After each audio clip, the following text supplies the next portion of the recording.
kesan bahwa terjadi pemerosotan yang agak serius terhadap hukum ini bukan hanya opini kita yang ada di genset. Kita berpendapat, kita melihat, kita protes, tapi ada di angka-angka SIGI. SIGI itu survei, bahwa itu memang merosot. Dengan metodologinya yang sangat ketat untuk mengatakan kapan kita merosot, kapan kita naik. Gitu.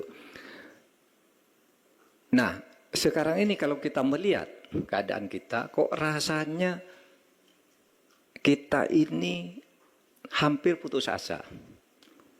Semua hal sudah kita lakukan untuk menegakkan hukum. Tetapi kita tahu masih banyak masalah besar, masalah pertambangan. Saudara, masalah pertambangan yang dijarah secara besar-besaran dan dibackingi oleh aparat atau oleh pejabat gitu. Kalau aparat mungkin satu kesatuan, kalau pejabat lah, pejabat tingkat tertentu yang kemudian tentu diikuti oleh anak buahnya. Itu di pertambangan dan lingkungan hidup, sumber daya alam terjadi penjarahan besar-besaran yang itu menurut Profesor Fahmi Radi, baru saya ketemu di sini setengah jam lalu. Menurut beliau di Indonesia ini penyelamatan tambang dan lingkungan hidup tidak akan bisa diselesaikan kecuali presiden sendiri yang menyelesaikan. Karena kalau di bawah presiden itu semua backing. Itu Profesor Fahmi Radi. Ya, sekarang juga sedang ada di ruang sebelah sana. Sedang menyampaikan paparan tentang ini.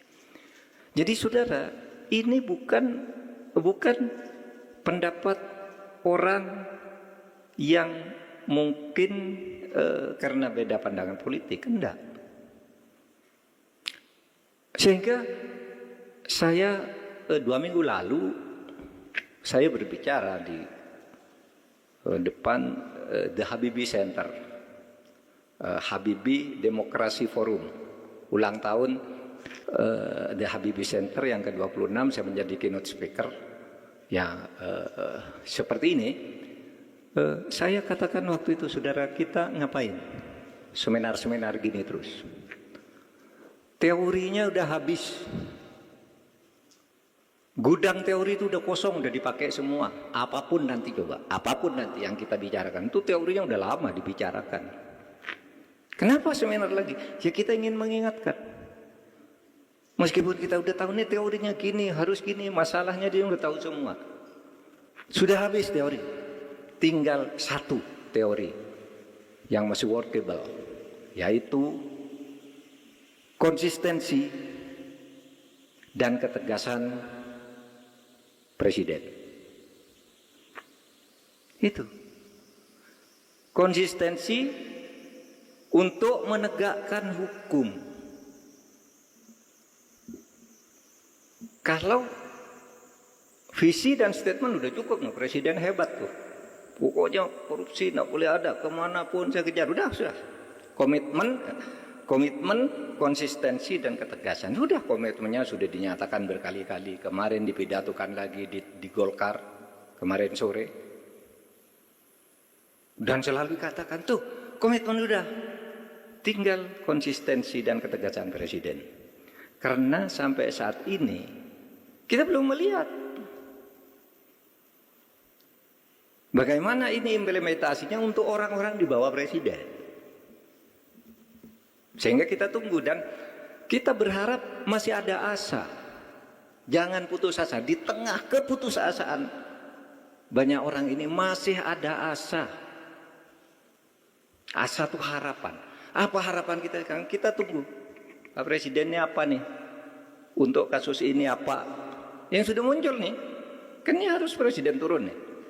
Udah banyak nih kasus ini apa. Orang kan curiga ini dilindungi. Wah, ini sekarang terbongkar, itu dibongkar oleh ini, ditutup oleh ini dan seterusnya.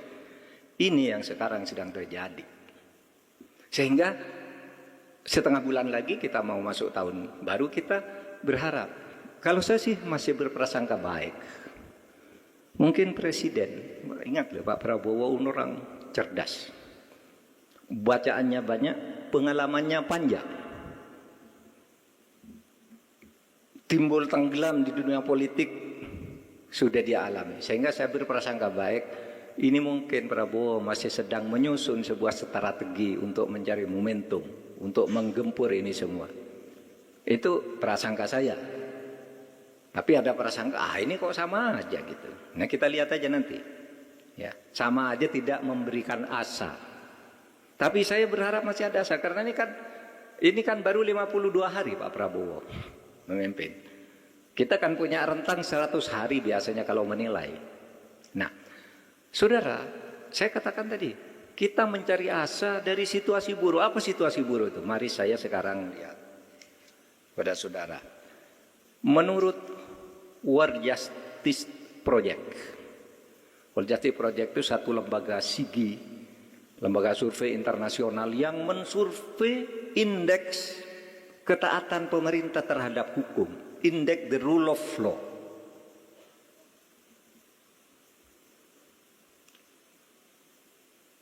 Seluruh dunia, semua negara diberi indeks.